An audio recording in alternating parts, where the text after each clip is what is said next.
नमस्कार, मैं हूं आशीष चित्रांशी और आप देख रहे हैं द न्यूज लॉन्चर। उपराष्ट्रपति पद के चुनाव के लिए मतदान शुरू हो चुका है। नरेंद्र मोदी ने पहला वोट डाला, लेकिन बड़ी खबर यह है कि क्रॉस वोटिंग से इंडिया अलायंस को कम डर लग रहा है। मोदी और शाह सुबह-सुबह क्रॉस वोटिंग से ज्यादा डर गए हैं। और मोदी शाह ने 10 बड़े और विश्वास पात्र मंत्रियों को एक-एक सांसद के पीछे लगा दिया है। देखिए, खबर सनसनीखेज तो तमाम मिल जाएगी कि इधर ये होने वाला, ये पलट गए, वो मिल गए, 4 पार्टियाँ हो गई, 3 पार्टियाँ। असली खबर ये है कि क्रॉस वोटिंग का डर मोदी और शाह के खेमे में है, यानी दोनों को गुजरात लॉबी के दोनों जो सिकंदर हैं, इनको अपने लोगों पर, अपने सांसदों पर या अपने सहयोगियों के सांसदों पर पूरा भरोसा नहीं है। इसीलिए 10 ब्लॉक में बाँटा गया है, पूरे एनडीए को 10 ब्लॉक में बाँटा गया है। गुजरात, गोवा, साउथ अलग है, हिमाचल, दिल्ली, हरियाणा अलग है। हिमाचल, दिल्ली, हरियाणा मिलाकर के 1 ब्लॉक है। उधर गुजरात, गोवा 1 ब्लॉक है, साउथ 1 ब्लॉक है, ऐसे करके 10 ब्लॉक में बाँटा है। और अपने 10 मंत्रियों को एक-एक ब्लॉक की जिम्मेदारी दी गई है जो लीड करने के लिए। पीछे सपोर्ट में भी है कुछ, उसमें सपोर्ट हैंड भी, स्टेपनी भी लगाई गई। और ये स्टेपनी और गाड़ी मिलकर के एक-एक सांसद को ढूंढ रहे हैं, उनके लिए खाना बनाया जा रहा है, उनको खाना परोसा जा रहा है।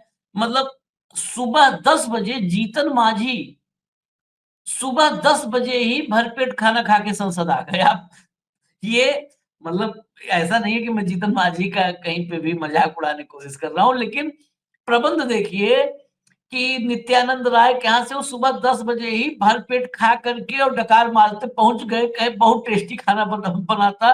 खाने के टेस्ट के बारे में मैं बता भी नहीं सकता, इतना ज़बरदस्त खाना बना था।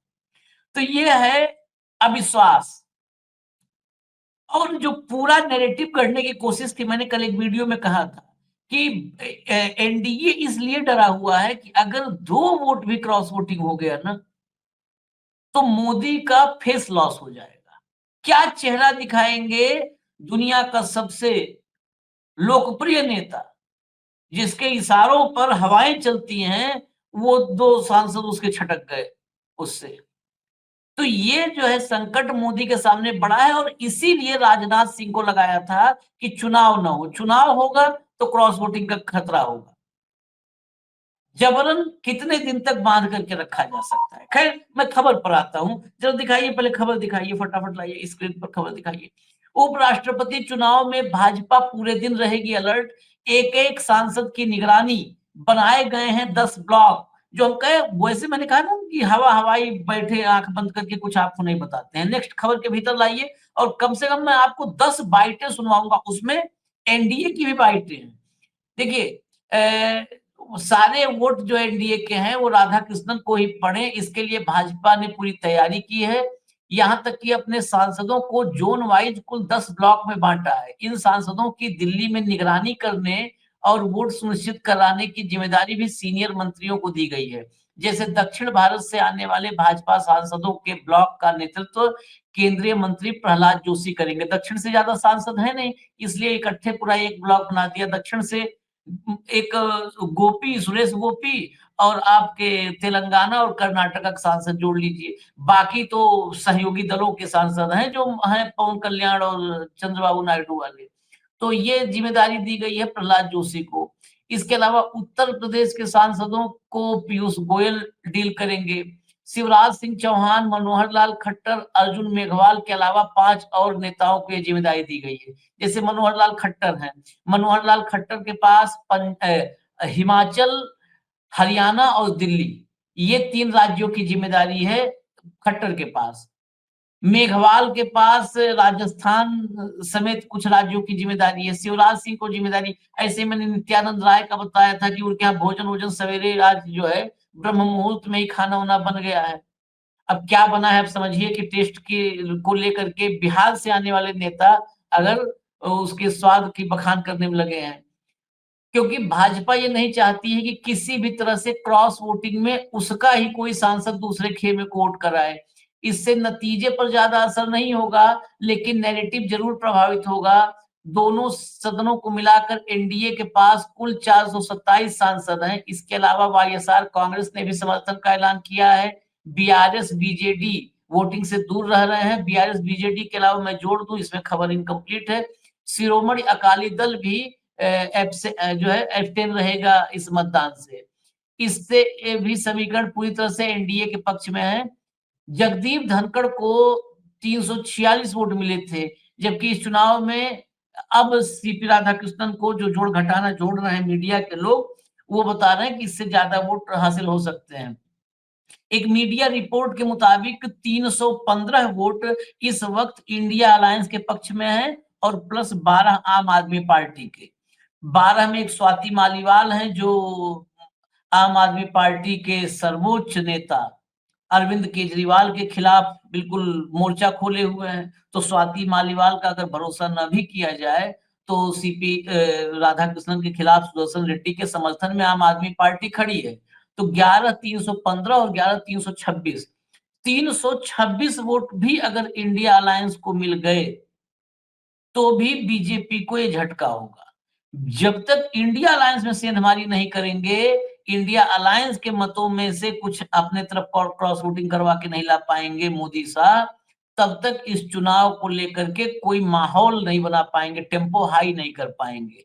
उधर से अगर क्रॉस वोटिंग हो गई तब तो फजीहत हो गई। मैं जरा कुछ आज सुबह सुबह जो कैमरे पर अपोजिशन भारी नजर आया है इंडिया गठबंधन, उसकी झलक आपको दिखाता हूं। और दूसरी बात, सत्ता पक्ष के पास आज भी वही झूठ है जो नैरेटिव गढ़ने की कोशिश अमित शाह ने की थी। क्योंकि इस सब मामले में अमित शाह और मोदी, इन्हें रत्ती भर भी जरा सा भी ये शर्म लिहाज नहीं है, ये लिहाज करने वाले लोग नहीं है। उन्होंने कहा सलवा जुडूम को लेकर के आज वो निशिकांत, खैर उस आदमी तो मैं बाइट स्क्रीन पर रखा भी नहीं हूं कि उसको सुबह सुबह कौन दिखाए हम बाइट निशिकांत दुबे की। लेकिन बाकी ललन सिंह जैसे लोग हैं, नीतीश कुमार के सबसे अजीज हुआ करते थे, अब तो शाह के अजीज हैं। ललन सिंह जैसे नेता सलवा जुडूम अपनी बाइट में बोल भी नहीं पाए, उनको पता भी अगर उनसे हकीकत बताए। ऐसे लोगों के साथ आजकल परिचर्चा और डिबेट तो खत्म हो गई है। सलवा जुडूम पूछ लिया जाए, सलवा जुडूम क्या था, सलवा जुडूम क्यों कोर्ट में गया था, कुछ नहीं पता है ललन सिंह को। वो छत्तीसगढ़ और तेलंगाना का फर्क तो कर नहीं पा रहे थे, बाइट में भी सुनवा देंगे आपको। खैर एक एक करके जरा सुनवाइए, सुबह सुबह जरा देखिए ना पॉलिटिकल मूड क्या है, इससे पूरे दिन का आइडिया आपको लगेगा कि हाँ चलिए। सीपी सबसे पहले राधाकृष्णन जी एनडीए के उम्मीदवार हैं, बहुत अच्छे वोटों से जीतने वाले हैं। किसी भी प्रकार से वोटों का मामले में मैं आपको विश्वास के साथ कह सकता हूं कि इंडी अलायंस के भी बहुत सारे एमपीज हमको कह रहे हैं कि भाई ये क्यों हम फिजूल में चुनाव लड़ रहे हैं, हम भी सीपी राधाकृष्णन जी को वोट देने वाले हैं। उनका विपक्ष का कहना है कि अंतरात्मा के आधार पर वोट दे, ये क्योंकि ये मुकाबला तो बिल्कुल बचाने वालों और संविधान तोड़ने वालों, इंडी अलायंस के नेताओं के मन में ही उनकी पुकार आ रही है कि हमने ये गलत चुनाव लड़ रहे हैं, हमने सीपी राधाकृष्णन जी को वोट देना चाहिए। इनको पहचाने होंगे आप, प्रफुल्ल पटेल हैं। अहमदाबाद में प्लेन क्रैश के बाद इनका नाम बड़ा आप लोगों ने सुना होगा, कम से कम हमने तो चर्चा की ही थी, बाकी लोग करें ना करें। यही प्रफुल्ल पटेल हैं जो लेकर के आए थे 787 बोइंग वाला, इन्हीं की देन है। इन्हीं पर सीबीआई की जांच चल रही थी। यही जांच में आकंठ यहां तक लोग गर्दन तक फंसते हैं, ये नाक नहीं, ये सर तक, ये शिखा जो चोटी होती है ना, वहां तक जो है फंसे हुए थे जांच में। सीज थी तमाम प्रॉपर्टियां। अब आज जब इंडिया अलायंस बोलने लगे तो धीरे धीरे धीरे धीरे क्लीन चिट मिलती गई। तो इनकी तो निष्ठा होनी ही चाहिए। ये जो लोग वॉशिंग मशीन, ये वॉशिंग मशीन के प्रोडक्ट हैं, कमल छाप वॉशिंग मशीन के। खैर अगली बाइट सुनवाइए, सुनाइए फटाफट सुनाइए। वहीं की तैयारी कर रहे हैं, जा रहे हैं और वोट डालेंगे इंडिया गठबंधन के पक्ष में। लगातार बात हो रही है कि अंदर की आवाज़ सुने, तमाम एमपीज जो हैं अपनी अंतरात्मा की आवाज़ सुने और तब वोट डालें। सवाल है कि हर प्रत्याशी अपनी तरफ से अपील करता है। हमारे प्रत्याशी ने भी अपील किया है और ये कोई व्हिप तो जारी होगा नहीं है। इसलिए जो लोग सेकुलर वोटों से जीत करके आए हैं वो अपनी अंतरात्मा से पूछे कि क्या सेकुलर मिजाज की प्रत्याशी को वोट किया जाए या फिर ऐसे प्रत्याशी को वोट किया जाए जो आरएसएस पृष्ठभूमि से आता हो।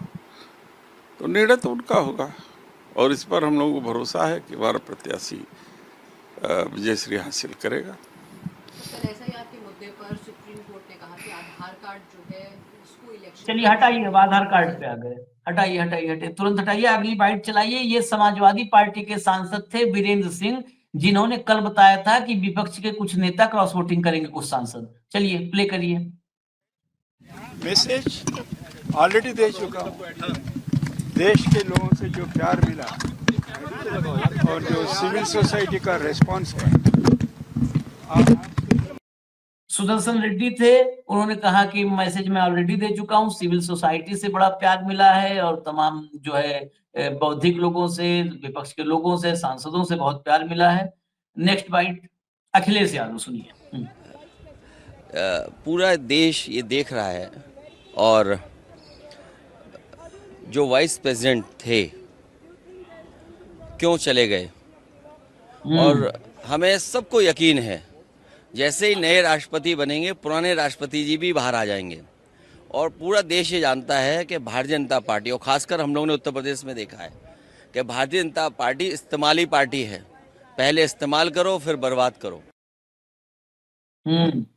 यही बात समझ में अगर आ गई तब तो कुछ हो सकता है हो जाए। अगली बाइट प्ले करिए फटाफट। पहले इस्तेमाल करो फिर बर्बाद। कैंडिडेट जो वाइस प्रेसिडेंट कैंडिडेट हैं वो जीतने की सभी संभावनाएं हैं। इसीलिए सारे पार्टियां कोशिश कर रहे हैं कि लोकतंत्र में हम सभी लोग एक होकर सुदर्शन रेड्डी जी को जिताना, यही एक अपना मकसद है। कांग्रेस अध्यक्ष मल्लिकार्जुन खड़गे। नेक्स्ट अगली बाइट। अभी प्रियंका गांधी साथ में मौजूद प्रियंका जी क्या बोलेंगी वोटिंग पर?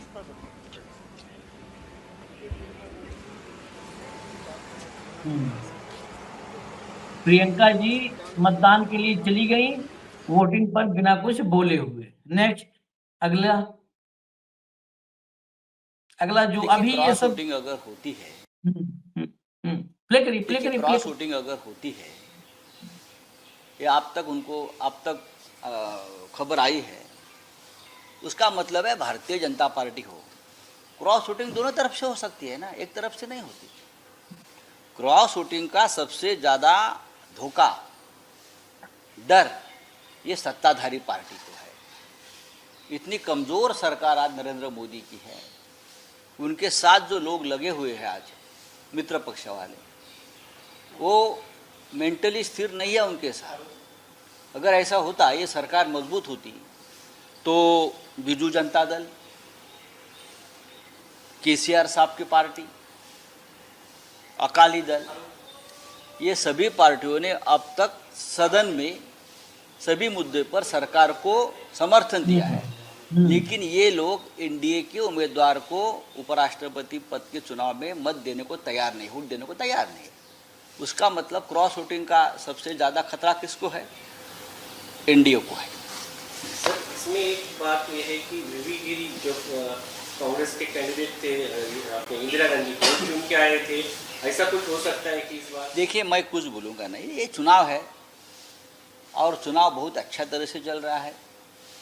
दोनों तरफ से अपने अपनी ताकत लगाई है। ये संवैधानिक पद के लिए चुनाव है। अगर यहाँ भी भारतीय जनता पार्टी कुछ हॉर्स ट्रेडिंग का काम करती है तो मुझे लगता है ये देश का दुर्दैव है।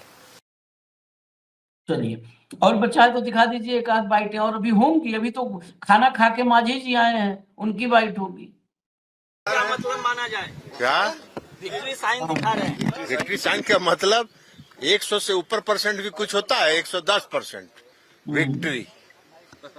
लेकिन जो विपक्ष के उम्मीदवार हैं वो तो कह रहे हैं कि संविधान को बचाने के लिए पार्टी लाइन से हटके वोट संविधान को बचाना नहीं है। जो विपक्ष के उम्मीदवार हैं उन्होंने तेलंगाना में जो काम किया उस जगह पर रह के आज 8 साल लगा वहां से नक्सलवाद समाप्त करने में। तो ये संविधान की रक्षा करे तो उनको जमीनी धरातल की समस्या से कोई मतलब नहीं है। छत्तीसगढ़ का, तेलंगाना का नहीं, छत्तीसगढ़ का और तेलंगाना में जो नक्सलवाद है छत्तीसगढ़ में खास करके, वो बहुत बड़ी समस्या थी और इनके एक निर्णय से वहां समस्या 8 साल तक खिंच गई। तो जिसको जमीन का ज्ञान नहीं है, जमीन की समस्या का ज्ञान नहीं है, तो क्या देश का भला करेंगे। ये ललन सिंह है, ये भी सदन में बैठे हैं। इनको बहुत जमीन का ज्ञान है, इसीलिए ये अनंत सिंह को लेकर के चुनाव जीतने के लिए अनंत सिंह की मदद लिए थे। ये ललन सिंह थे। इन्हें सलवा जुडूम का नाम नहीं पता है। छत्तीसगढ़ को तेलंगाना बोलते रहे पूरी बाइट में, और ये ज्ञान दे रहे हैं। बताइए, ये सब इन्हीं की बात जनता सुनती है और वोट देती है। ये ललन सिंह, ऐसे नेताओं पर शर्म आनी चाहिए जिन्हें फैक्ट नहीं पता है, सच नहीं पता है। किसी ने कह दिया कौवा कान ले गया, ये कौवा फेंके पड़े हैं ढेला। वैसे ही है सब, ये सब वही हैं सदन में बैठे हुए। ये सुनिए जरा इनको, ये खाना खा के आए हैं। पहले एग्रीम विक्ट्री। आप काफी खुश दिख रहे हैं सर, क्या आश्वस्त हैं? क्या आप लोगों की बात सारे इंडिया? अरे सब हम लोग खुश हैं और साथ साथ नित्यानंद राय जी आज बहुत डिलीशियस खाना एकदम ओरिजिनल खिलाए हैं। अरे खाना का वर्णन नहीं कर सकते हैं हम लोग। बहुत अच्छा, बहुत शुक्रिया। चिराग जी नहीं दिखे थे सर? आ रहे हैं, वो भी आ रहे हैं। नहीं, कोई दिक्कत नहीं। हाँ, अभी अब अजय जी के बारे में था कि नहीं है, तो अभी देखिए अजय जी गए, मंडल जी, हाँ, तो उसी तरह से आगे पीछे आ रहे हैं लोग। सब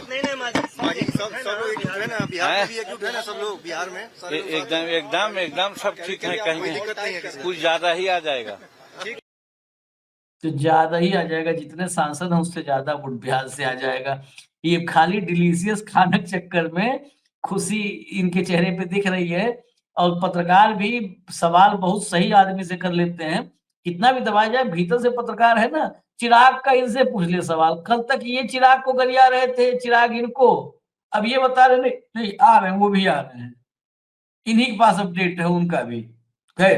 अगर एक आध बाइट बची हो तो चला दीजिए, नहीं तो अब जो है ये वाला कार्यक्रम हम खत्म करते हैं, क्योंकि अभी हाँ चलिए है, अभी तो सुनवाई दीजिए। राष्ट्रपति के जो पद का चुनाव हो रहा है, आज जरूरत नहीं थी चुनाव होने की, लेकिन धनखड़ साहब को जिस तरह से मैं मानता हूँ अपना पद छोड़ना पड़ा, क्या मजबूरियां रहीं, क्या व्यवस्थाएं थीं, किन कारणवश उनको अचानक अपने कार्यकाल के बीच में पद छोड़ना पड़ा। स्वास्थ्य का हवाला देकर उन्होंने पद छोड़ा है, लेकिन आज तक कोई स्टेटमेंट आया नहीं है, कोई चर्चा नहीं हुई है, वो दिखाई नहीं दिए। इससे पहली बार हुआ है। इतने बड़े पद पर जो व्यक्ति रहता है, उसके बाद अचानक से ऐसे गायब हो जाना, क्या परिस्थितियां हैं, इस पर प्रकाश डालना पड़ेगा और क्या कारण रहे।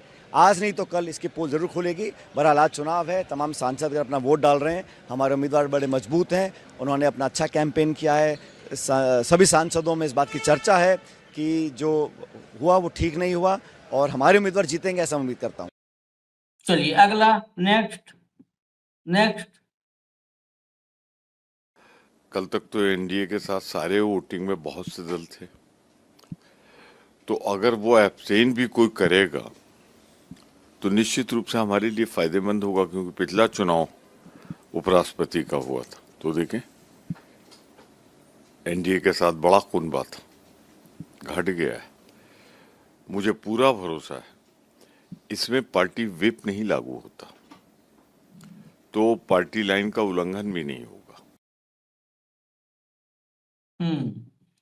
पार्टी व्हिप नहीं है, ये सब कई बार हमने क्लियर किया है, इस पर चर्चा भी की है कि इसमें क्रॉस वोटिंग करने वाले किसी सांसद पर कोई कार्रवाई नहीं हो सकती है। अब हाँ, बाद में ईडी की, आईटी की, सीबीआई कार्रवाई हो जाए तो उसके बारे में हम कोई दावा नहीं कर सकते, लेकिन संवैधानिक रूप से कोई कार्रवाई नहीं हो सकती है, उसकी सदस्यता नहीं जा सकती है, इस तरह कुछ भी ऐसा प्रावधान नहीं है। लेकिन बाद वाला जो आफ्टर इफेक्ट है ना, अर्थक्वेक के बाद, भूकंप के बाद कई बार आफ्टर इफेक्ट उसका होता है, बाद में छोटे छोटे कई झटके आते हैं। तो यहाँ क्रॉस वोटिंग करने में सत्ताधारी दल के लोगों को ये तो आशंका है कि बाद वाला जो इफेक्ट आएगा, आफ्टर इफेक्ट अमित शाह वाला, उससे थोड़ा सा घबराहट रहती है कि फिर ईडी, सीबीआई, आईटी और क्या क्या फिर कुंडली खुलने लगे। फाइलें सबकी हैं, क्योंकि हमारे नेता ही हैं इतने योग्य कि सबकी फाइल आप रख सकें। इसके पहले किसी ने नहीं रखा, फाइल तो गलती थी। उसकी योग्यता, उसको रखने की योग्यता अमित शाह और मोदी में है, और उसकी जरूरत को उन्होंने समझा तो सबकी फाइल रख ली है। खैर, हमें इजाजत दीजिए, आज उपराष्ट्रपति चुनाव का नतीजा आ जाएगा, शाम को ही आ जाएगा, 5 बजे के बाद गिनती शुरू होगी तो नतीजा भी आ जाएगा। तो दिन भर आज इस उपराष्ट्रपति चुनाव पर नजर हमारी भी है, आप भी रखिएगा।